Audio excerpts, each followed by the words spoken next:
Hi மக்களே, இன்றைக்கி நம்ம சேனலில் என்ன டிஷ் பார்க்க போகிறோன்னு பார்த்தீங்கன்னா முட்டை வறுவல். வாங்க முட்டை வறுவல் எப்படி செய்யலான்னு பார்க்கலாம்.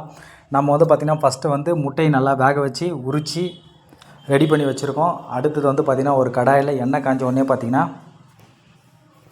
நம்ம வந்து அந்த வேக வச்ச முட்டையை அதில் போட்டு, நீங்கள் எண்ணெய் வந்து அதிகமாக சூடு ஏறக்கூடாது. எண்ணெய் ஊற்றினா அடுத்த நிமிஷமே நீங்கள் அதை போட்டலாம். எண்ணெய் லைட்டாக சூடு ஏறும்போது அதை போட்டிங்கன்னா தான் அந்த கடாயில் வந்து இந்த முட்டை பிடிக்காமல் இருக்கும்.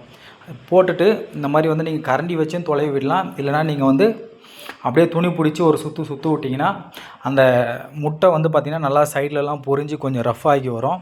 அது இல்லாமல் பார்த்திங்கன்னா அந்த முட்டையில் இருக்கிற பச்சை வாசனையும் போயிடுங்க. நல்லா ஒரு 1 மினிட் 1.5 மினிட் வந்து நீங்கள் இந்த மாதிரி நீங்கள் ஃபஸ்ட்டு அந்த முட்டையை நல்லா ஃப்ரை பண்ணிக்கணும். இன்னொரு விஷயம், நீங்கள் அதிகமாக ஆயில் ஊற்றி பஜ்ஜி போண்டாலாம் போடுற மாதிரி முட்டையை உள்ளே போட்டுறாதீங்க. சம்டைம்ஸ் அது வெடிக்கிறதுக்கும் வாய்ப்பு உண்டு. அதனால் நீங்கள் இந்த மாதிரி போட்டு முதல்ல ஃப்ரை பண்ணிங்க. இந்த மாதிரி முட்டையை நல்லா பொரித்து எடுத்துகிட்டு நெக்ஸ்ட்டு வந்து பார்த்திங்கன்னா அதே கடாயில் அந்த ஹீட்லேயே வந்து பார்த்திங்கன்னா கடுகு ஆட் பண்ணிவிட்டு நெக்ஸ்ட்டு வந்து கருவேப்பிலை ஆட் பண்ண போகிறோம். நம்ம இந்த முட்டை வந்து பார்த்திங்கன்னா நீங்கள் வந்து இந்த மாதிரி பண்ணிட்டீங்கன்னா சாம்பார் சாதத்துக்கு சூப்பராக செம்மையாக டேஸ்ட்டாக இருக்கும். சாம்பார், ரசம் இந்த மாதிரி நீங்கள் சாப்பிட்றதுக்குலாம் நல்லாயிருக்கும். நீங்கள் ப்ளைனாக சாம்பார் வச்சிங்கன்னா அந்த சாம்பாருக்கு முட்டை வச்சு சாப்பிடும்போது இந்த முட்டை அந்த மிளகாத்தூள் ஸ்மெல்லு அதெல்லாம் நல்லா அந்த ஃப்ரை பண்ண ஸ்மெல் எல்லாமே சூப்பராக நல்லா டேஸ்ட்டாக இருக்குங்க.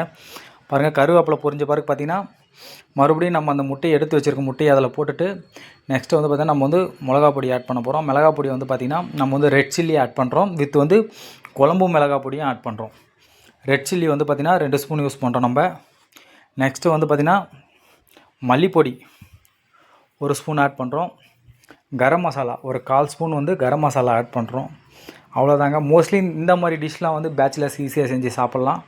இது வந்து நான் வந்து பேச்சுலராக இருக்கும்போது அந்த டைமில் வந்து நாங்கள் நிறைய செஞ்சு சாப்பிடுவோம்.